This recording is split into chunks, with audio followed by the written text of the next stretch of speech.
pagbati na may ngiti sa aking mga labi. Naghahanap ba kayo ng makakatuwang sa pagre-review ng inyong anak? Meron yan sa DepEd. Ang ETUlay online tutorial ay libre at handog ng ating kagawaran sa pangunguna ng OUA ICTS EdTech. Ito ay isang proyektong makatutulong sa mga mag-aaral, katuwang ang mga magulang o kasama sa kani-kanilang tahanan para masagutan at maunawaan ang mga modules. Hangad din ng programang ETUlay ang matulungan ang ating mga guro sa kanilang mga blended learning classes. Ang ating ETUlay ay mula kinder hanggang senior high school. Bukod sa academics, meron din tayong mga special programs gaya ng All is Wellness, Reading and Math Remediation, Storytelling, Mommy Tech Talks, Classes sa Gramatika, Speech Class, Financial Literacy, at marami pang iba. Pinalawig din ng ETUlay ang ating Alive program para sa mga mag-aaral mula grade 1 hanggang grade 3. Gayun din ay mayroon tayong ALS program at SPED tutorials na makasisigurong makakamit ng lahat ang inclusive education. May SPED hotline na rin para sa inyong mga katanungan patungkol sa special education. Kaya, subaybayan mula Lunes hanggang Biyernes, mula 9:00 ng umaga hanggang 7:00 ng gabi ang ating ETUlay. Sa ating pagtutulungan, maiaangat natin ang bawat isa. Ating itutulay ang pagkatuto upang di mapigil ang pag-aaral ng kabataang Pilipino. Itulay natin ito, sulong edukalidad.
Mabuhay! Good day to all! I am your tutor Madge.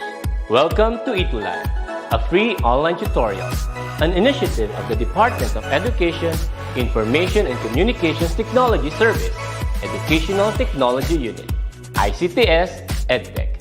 This program is aimed at helping and assisting learners from kindergarten, senior high school, ALS, Alive, and SPED learners.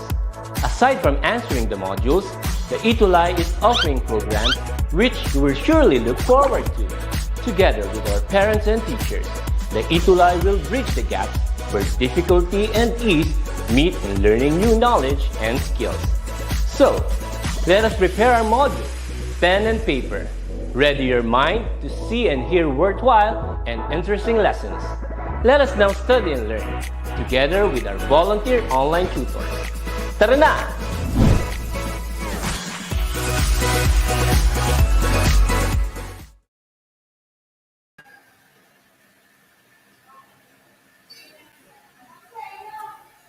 Isang matalinong Friday afternoon sa inyong lahat. Welcome back to our tutorial session. So again, I am Tutor Roseanne. Ako ang inyong makakasama para sa tanghaling ito. Ayan. So please share our live session. So send na ito sa inyong mga classmates, sa inyong mga kaibigan, para naman makasama rin natin sila today. Ayan. Okay, sige nga, comment down if you share our live session.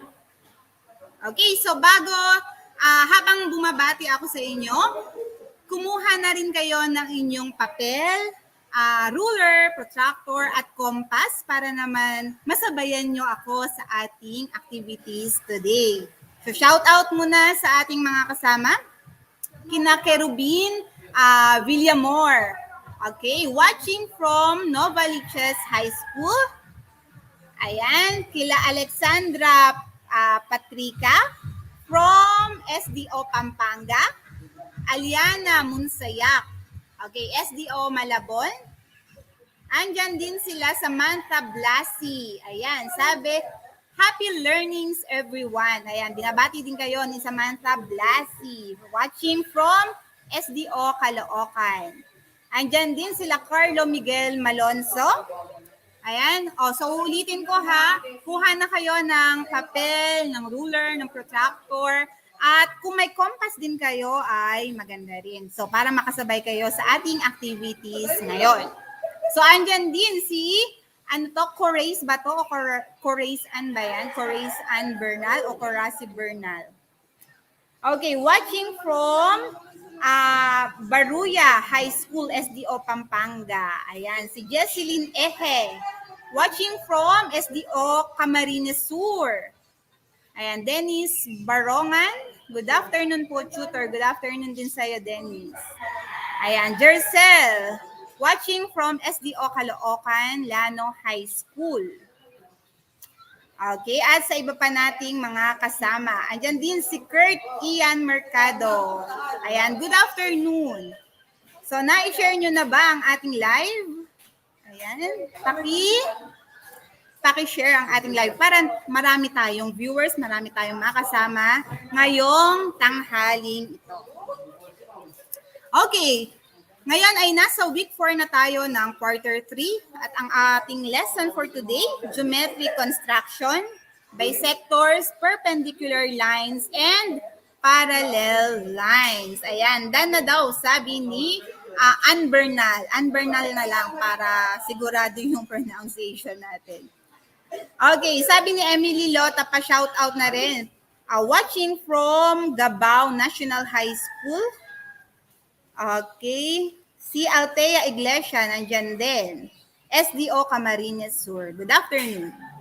Okay. So before we start, nais ko ulit pasalamatan ang Soxargen Region para sa pagbibigay pahintulot sa paggamit ng kanilang module. Ayan. Thank you po.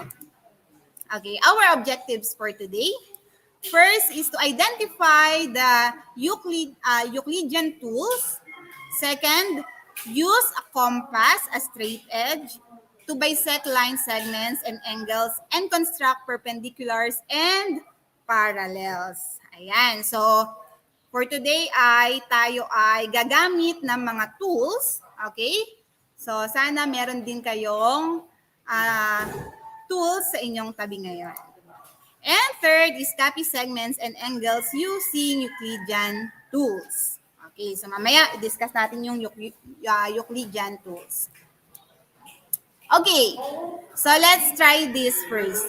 Sketch, draw, and construct.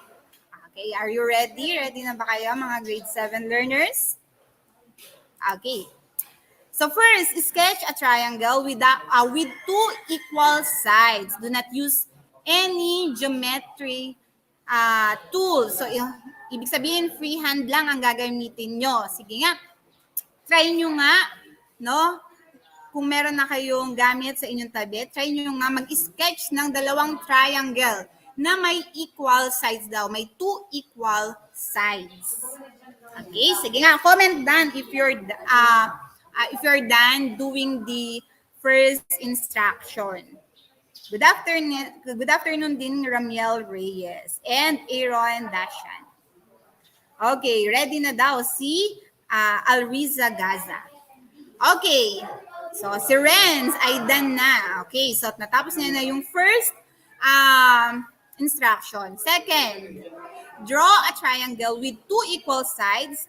Use geometric tools such as protractor and ruler to ensure that the measurements are accurate. Okay. So ito naman, gagamit kayo ng tool, ng protractor or ruler. Okay. So gagamit kayo ng tools para makadraw ng triangle with two equal sides. Okay. Third one. Construct a triangle with two equal sides using a compass and straight edge. Do not use a protractor or ruler. So, ang gagamitin nyo lang dito ay compass at straight edge. Okay. After doing those instructions, are you confident that the triangle you have constructed has two equal sides? So, kayo ba ay confident? Okay? Are you sure na yung triangle na nagawa ninyo ay may two equal sides? Okay, tingin nyo ba ay equal? Equal ang sides na nagawa nyong triangle? Oh, si Kerubin, done na po. Okay, done na si Kerubin. Okay, so later check natin kung equal sides ba ang nakuha ninyo. Okay? So, Euclid stated explicitly that a formal construction is to be done using only an unmarked straight edge and a compass. So, sabi daw ni Euclid, ang formal na construction daw, na especially triangle or angles, ay magagawa lamang sa pamamagitan ng unmarked straight edge, okay, and compass. Okay? So, ano ba yung straight edge? Okay. Ito yung straight edge and the compass. Okay? Yang dalawang tools na yan ay tinatawag nating Euclidean tools. Okay? A construction is a geometric drawing that uses a limited set of tools. Okay, sa construction, ginagamit natin o ang limited set of tools na tinatawag natin, yun yung Euclidean tools. So, straight edge and compass ang ginagamit sa construction. Ano ba yung straight edge? A ruler without marks. So, ibig sabihin, para siyang ruler. Okay? Para din siyang ruler. Ang pinagkaiba lamang, wala siyang marks. Okay? Wala siyang marks. And then, of course, yung compass, a geometric tool used to draw circles and part of circle called arc. So, ito yung ginagamit natin sa pag-draw ng circle or ng arc, compass. Okay? Okay, so let's try the exploration number 1. Constructing congruent segments. So, gagawa tayo ng congruent segments. Ibig sabihin, pantay. Okay? Same measurement ng segment without using ruler. So, ang gagamitin lamang natin ay straight edge and compass. Okay? So, ang gagamitin lang natin ay yung Euclidean tools. Okay, construct a line segment AD that is congruent to line XY. Okay, so try natin. So unahin natin yung pag-construct ng segment, ng line segment XY. Okay, so suppose this one is a straight edge. For example, hindi lang natin gagamitin yung markings ng ruler na to. Okay? So mark natin tong line segment na to as X and Y. So ngayon, gagawa tayo ng line segment AD which is congruent to this line segment. Okay? So first step, using straight edge, draw a line S. So gawa tayo ng line segment or line S. Okay, so pangalanan natin itong line na to as line S. Okay, on that line, choose a point and name it as point A. So kahit saan dito sa line S na to, okay, maglagay tayo ng point A. So anywhere here. Okay, kahit saan dito sa line S na ito. So sana pala ay magawa nyo rin. Ayan, sabayan nyo ko sa paggawa ng activities. Okay, next. Adjust the compass such that the tips of its needle and pencil are on point X and Y. So, gagamit naman tayo ngayon ng compass. Okay? Ito, compass. Okay, yung tip ng needle, okay, ay ilalagay natin sa X and yung tip ng pencil or ballpen na gamit niyong pang-mark ay sa isang point naman, which is the point Y. Okay. The third one, without changing the setting of the compass, place the tip of the needle on point A. Okay? So, yung point or yung needle ay ilalagay natin sa point A. Okay? And then, draw an arc which intersect line S. So, gagawa lang tayo ng arc na mag-intersect kay line S.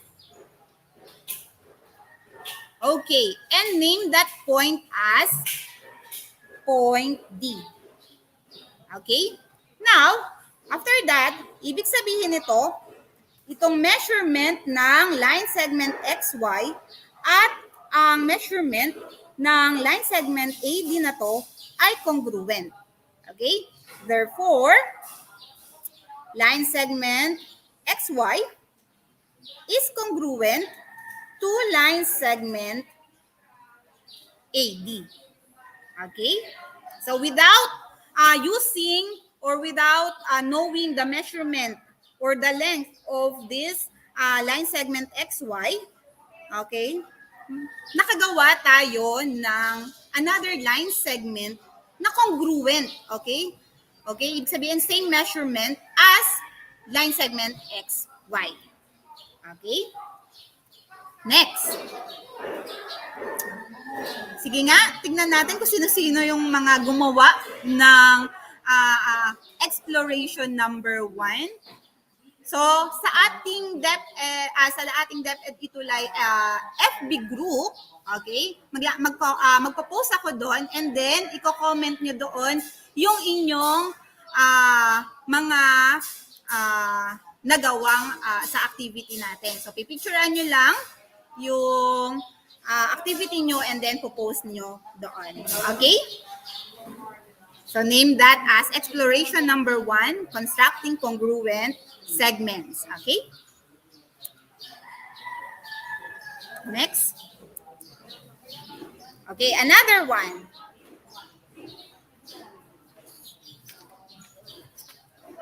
Okay, number 2, exploration. Okay, dividing a line segment into 2 congruent segments. Okay, so or perpendicular bisector. Yun naman yung tinatawag nating perpendicular bisector. At direct Avril, pwedeng okay lang makita rin nila yung yung PowerPoint. Kahit ako hindi na. Yung na lang, yung PowerPoint direct. Ayan.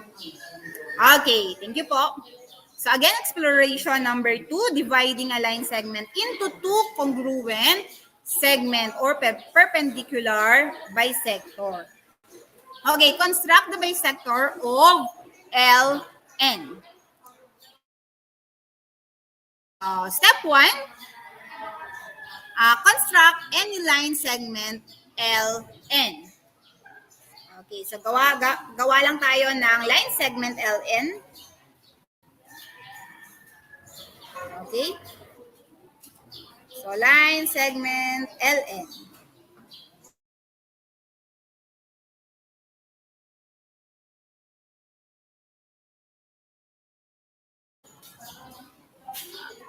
Tignan nga natin.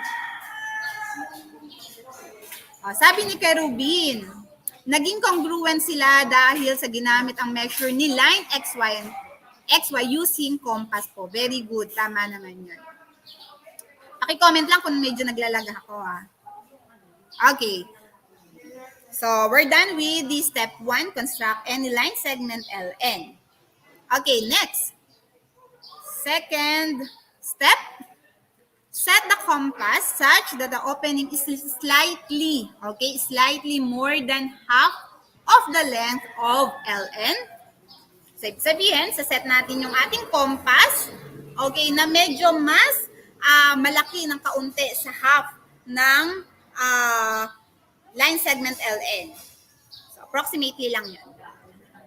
Okay, then with the tip of the needle on point L, okay, so yung needle natin ay lalagay natin sa point L, draw an arc that intersect the line segment LN. The arc should be big enough, okay, so that when step 3 is done, there will be two intersecting arcs. So, ibig sabihin, gagawa tayo ng arc.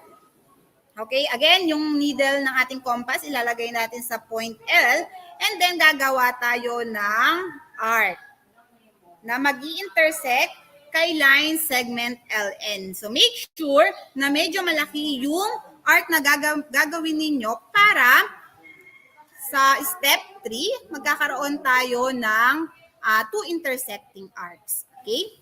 So, dapat mag-i-intersect yung dalawang arc. So, without changing the compass setting, so ibig sabihin, hindi natin gagalawin yung pagkakaset nito, compass natin.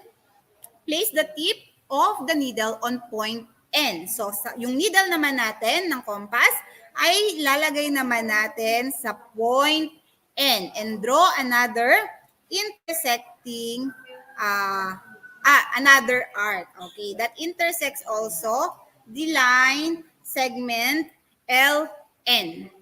Okay? So, after this, kung mapapansin ninyo, meron tayong dalawang intersection points. Okay? Connect the points of intersections of the two arcs using straight edge. Okay? So, i-connect lang daw natin itong dalawang intersection points na nagawa natin. Okay? Again, gumawa tayo ng dalawang arc, okay, that intersect the line segment LN. Okay, dalawang arc yon, and then nagkaroon tayo ng dalawang intersection point. Ngayon, yung dalawang intersection point na yon ay i-connect lamang natin. Ayan. Connect lang natin sila, and then name natin to as OP. Okay? Name this as line segment OP. Note that OP is the perpendicular bisector of the line segment LN. So ito yung tinatawag nating perpendicular bisector. Itong line segment OP. Okay, nakasunod ba? Ayan. Next. Name the point of intersection of LN as and OP as Q. So, ibig sabihin, ang intersection niya, okay? So, meron tayong line segment OP at LN. Nagkaroon din tayo ng intersection. So, nag-intersect yung dalawang line segment natin, and then name natin to as point Q. Okay? As point Q. Point Q now divides the LN, okay, into two congruent segments. So, ibig sabihin, ang line segment LN, okay, ay dinivide ni point Q. Ibig sabihin, ang LQ, ang line segment LQ, ay congruent sa kay kanino? Anong line segment? Sige nga, tingnan natin. Medyo ano pala ang ating Ano ba natin? Ayan pala. Kita nyo ba? Maayos. Ayan. Ayun daw. Thank you daw. Sabi ni, sino yun? Si Renz Calanta. Okay, again, si line segment LN ay dinivide ni point Q into two congruent segments. So therefore, ano yung two congruent segments na yon? Nagkaroon tayo ng dalawang two congruent segments. Ano-ano yon? The line segment LQ and yes, very good. QN, Francine Ona. So LN is congruent to line segment QN. Okay, very good. Renz Calianta, Samantha Blasi. Okay.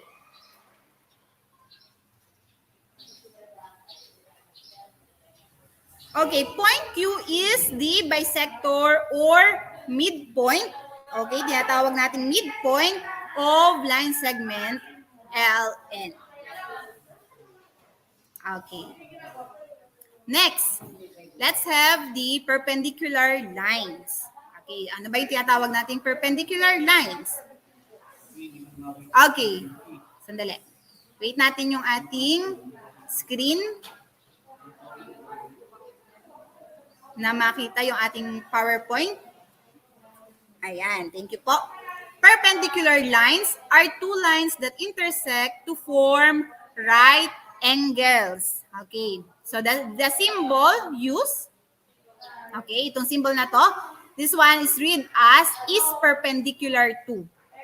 Okay, again, perpendicular lines are two lines that intersect to form right angles. Okay, so for example here, we have the line AB, okay, and line CD.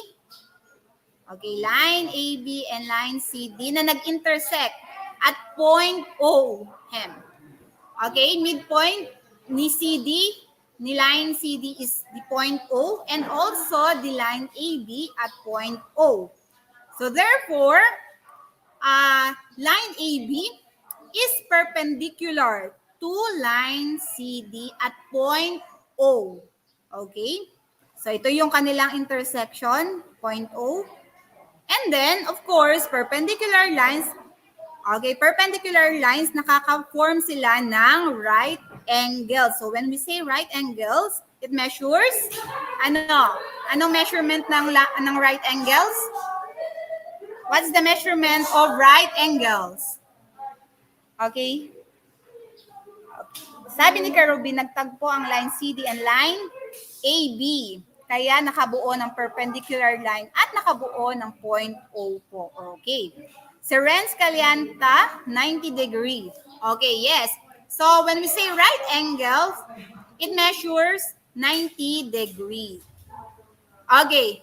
So again, the line AB is perpendicular to line CD at point O. Okay, ibig sabihin, ang line or ang angle AOB, this one is, I think, AOC. Okay, this one is AOC ha, not AOB, AOC. So this one, AOC.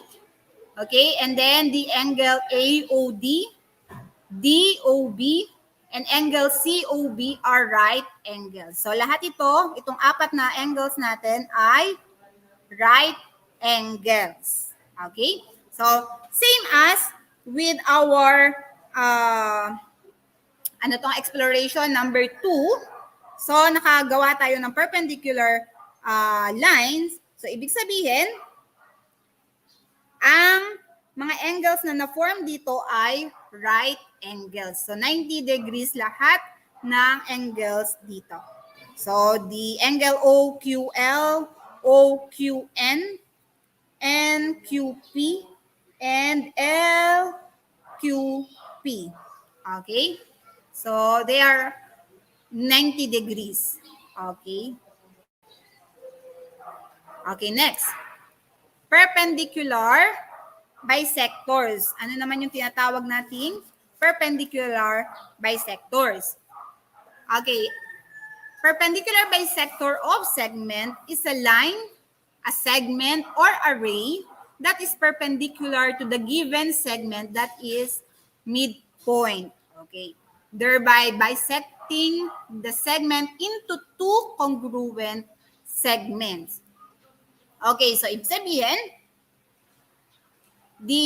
sa exploration 2 natin, itong ginawa natin kaninang activity, the line OP or the line segment OP, okay, is perpendicular bisector of the line segment LN. Okay? So again, ang intersection point nila ay yung point Q. Okay? So LQ, again, the line segment LQ is congruent to the line segment QN.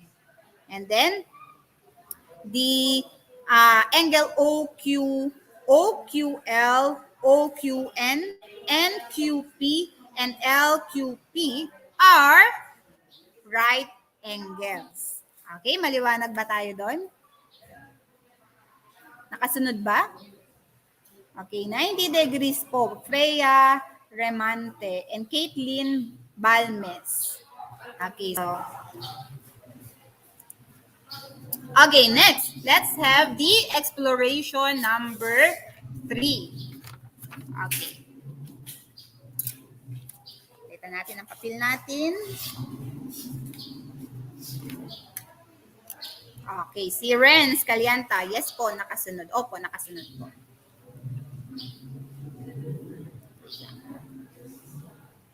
Okay, construct an angle bisector of angle X. So, gagawa tayo ng angle bisector of angle X. Okay. So, what are the steps? So, first, using straight edge, okay, construct angle X of any measurement. So, kahit anong measurement daw, gawa lang tayo ng angle X.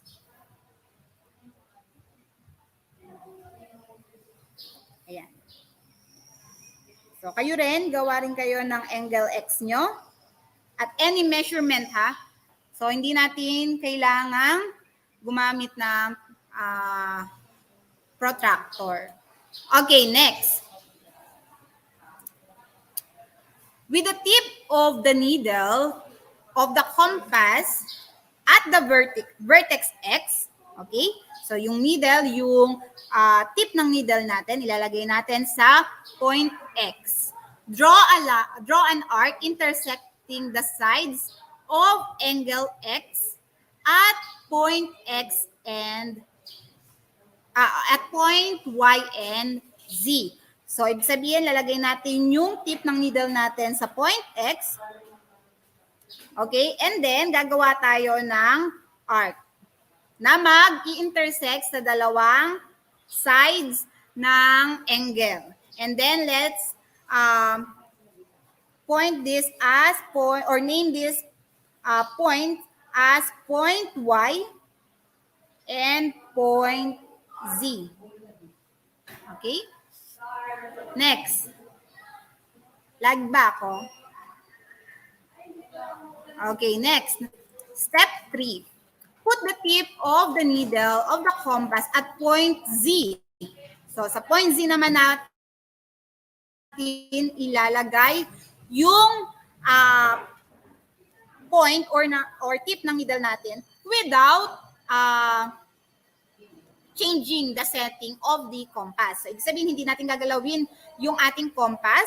Ilalagay lang natin ang tip ng needle natin sa point Z. Okay, and then draw an arc using point Y. Or again, point Z muna tayo. Okay, gawa lang tayo ng arc.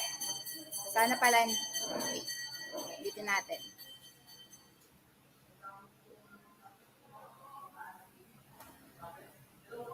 Okay, and then, uulitin lang natin siya sa point Y naman.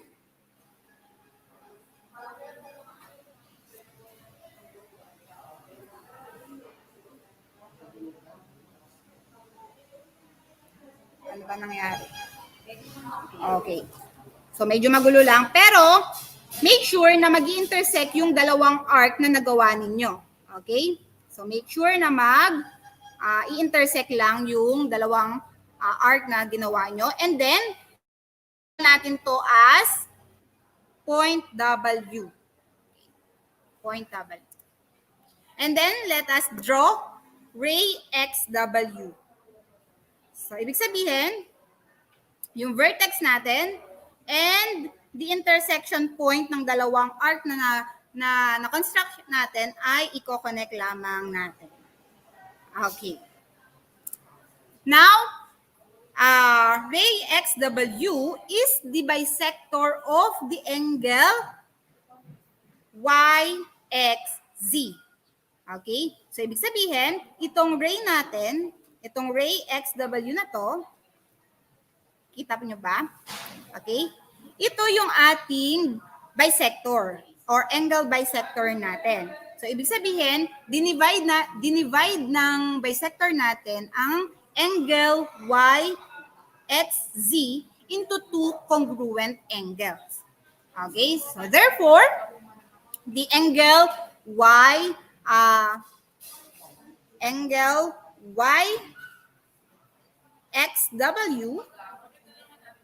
is congruent to the angle WXZ. Okay, nakasunod ba? Ayan.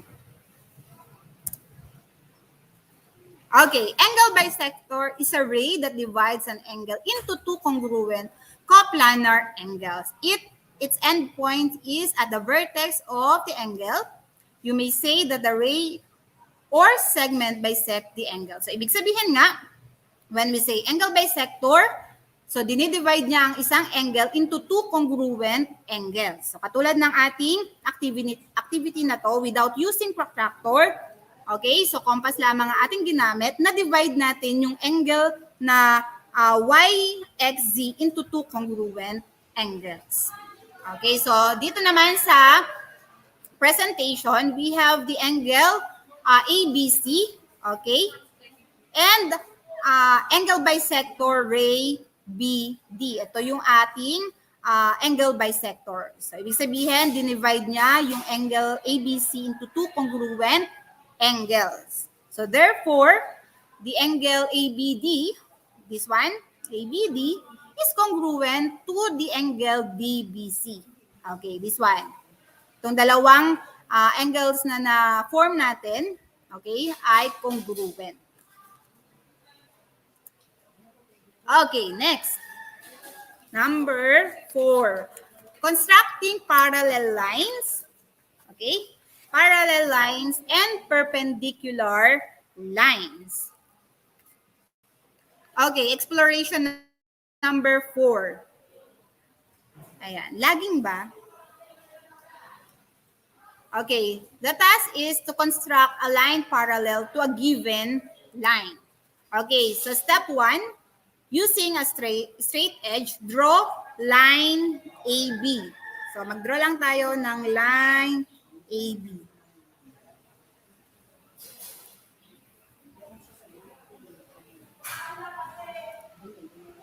Okay, line AB. Okay. Next, step 2. Kita ba? Wait lang, ayusin ko lang. Or log.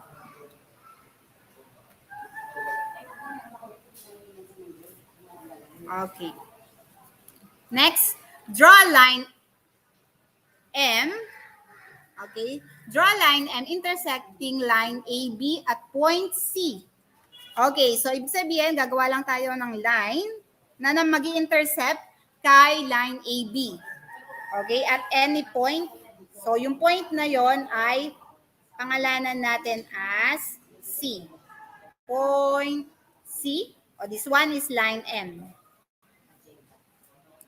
Okay, with the tip of the needle of the compass at C. So gamit ulit tayo ng ating compass. Draw an arc intersecting the line AB. So at point C, C daw. Okay, at point C, gagawa lang tayo ng arc na mag-i-intersect. Ano ba nangyari? Ulitin natin. Ulitin lang natin, ha?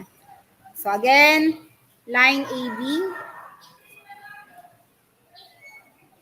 And then, an intersecting line M at point C. Okay.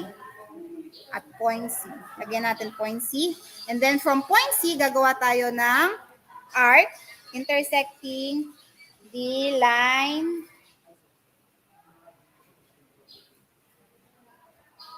nakaharang kasi ako. Okay. Okay. This one is point D and point E. Okay. Ulitin natin. With the tip of the needle of the compass at C, draw an arc intersecting the line AB. So, nag-intersect siya kay line AB at point D and line M at point E. Okay, next.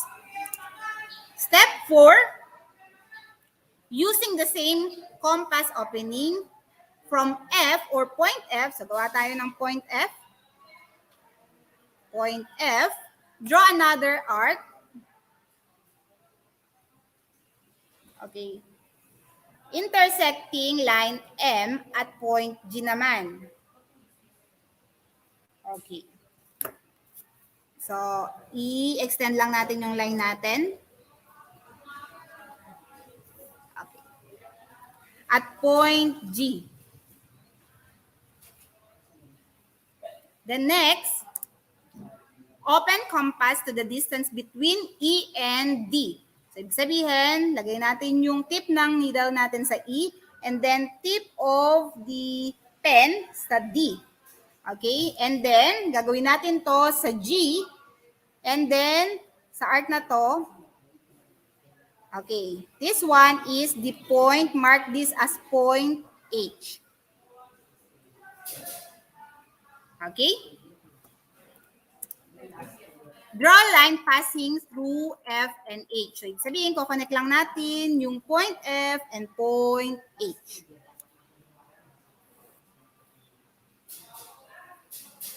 Okay?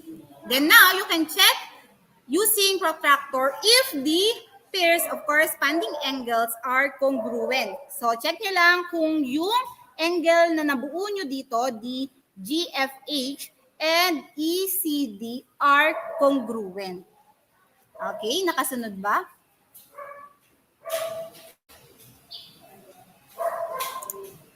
Okay, so let's do this quick assessment, okay? So select your answer from the choices. What is geometric drawing that uses a limited set of tools, usually a compass and straight edge? So anong tawag doon? So letter A, compass, B, construction, C, ruler, or D, straight edge. So what do you call to the geometric drawing that uses a limited set of tools? So usually, ang ginagamit lang ay compass and straight edge. Letter A, compass, construction, letter B, C, ruler, or D, straight edge.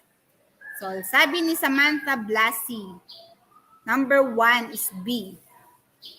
Okay, so how about the others?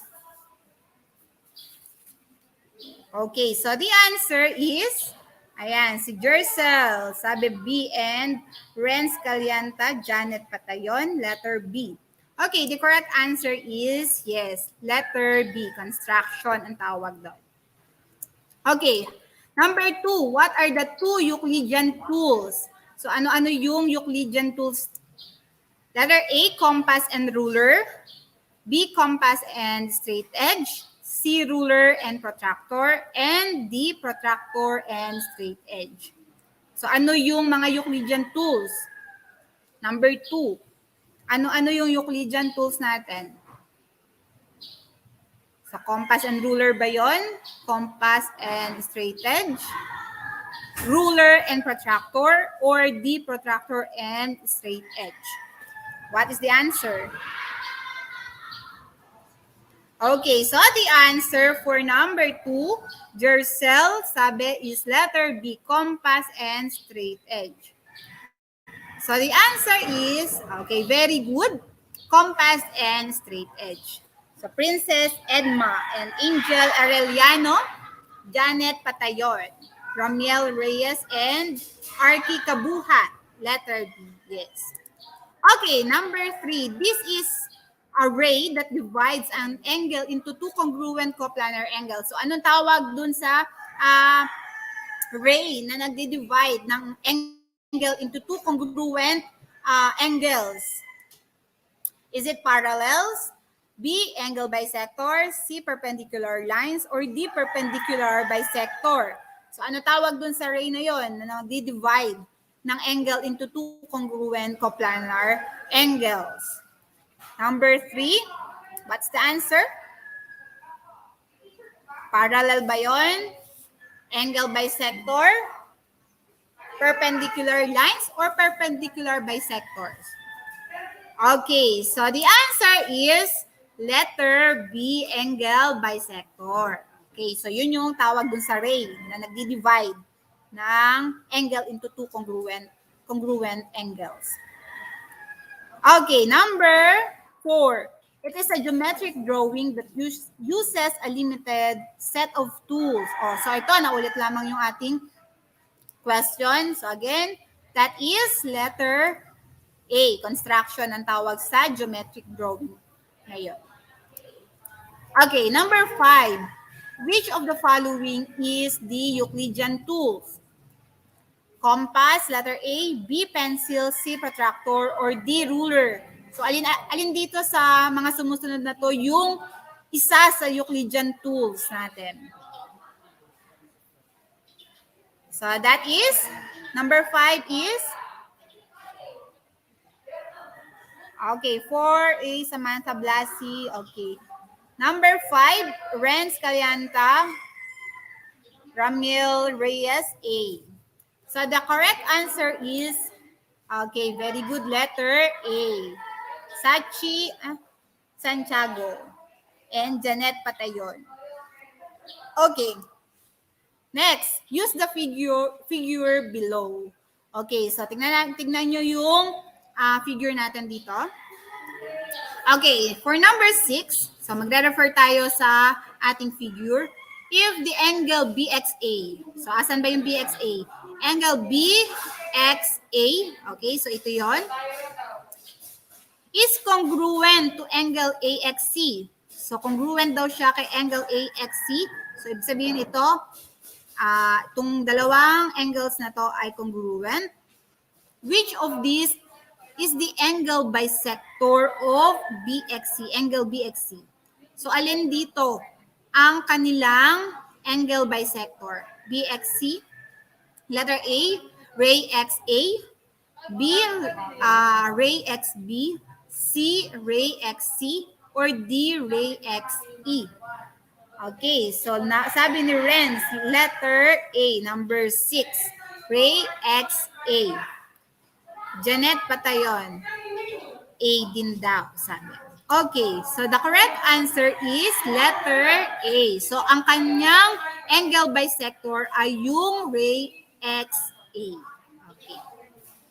Next, number 7. If angle AXC, so asan yung AXC? A is congruent to angle CXC or CXE. So, congruent daw siya kay angle CXE. So, ibig sabihin, itong dalawang angle na to ay congruent. Which of these is the angle bisector of AXE? So, alin naman daw ang kanilang angle bisector? Is it angle or ray XA, ray XB, ray XC, or ray XE? So, number 7, sabi ni Renz, ni Francine, Janet, Samantha, Jercel, and the others. Okay? So, ang sagot daw ay letter C. Okay, so the correct answer is yes, letter C. Ang angle bisector ay yung ray XC. Number 8, if the ray XA, okay, ito daw ray XA na to, is an angle bisector of angle X or angle BXC, which of the following is true? So, alin ang tama dito? Alin ang totoo dito? Is it ray XB is congruent to XA? Letter B, angle AXC is congruent to angle CXE. Letter C, angle BXA is congruent to angle CXE. O letter D, BXA is congruent to angle AXC. So, sabi kung ang XA daw, ray XA is angle bisector. Okay? So, alin yung binisect niya or aling angles ang congruent? So, the answer is letter D. Okay, Francine, Ona, and Renz Calianta. Okay, 9. If point X, okay, point X is the midpoint of the line BE. Which of the following is true? Kung ito daw, point X ay midpoint, okay? So, is it letter A, line segment XB is congruent to line segment XA? Or letter B, XB is congruent to XE? C, XA is congruent to XE? Or XA is congruent to XC? So, Renz, sabi ni Renz is letter B. XB is congruent to XC. Okay, ganun din si Janet, si Arnold, and Dercel. Okay, if ray AX is perpendicular bisector of segment BE. So, AX daw ay perpendicular segment of BE. Which of the following is true? AX is congruent to BE, AC is congruent to AC, AX is congruent to XC, or BE is congruent to AC. So, what is the correct answer? Okay, the correct answer is, okay, letter A. So, AX is congruent, or perpendicular to BE. Okay. Ayun, so that would be the end of our discussion today. So, don't forget to follow and like yung DepEd ETUlay online tutorial FB page natin, and subscribe na rin kayo sa DepEd YouTube channel, official YouTube channel, para maaari nyo nang balik-balikan ng ating mga session. Okay. So, see you all next week. Okay, see you all next week. And together, let us all be matatalinong learners. Bye!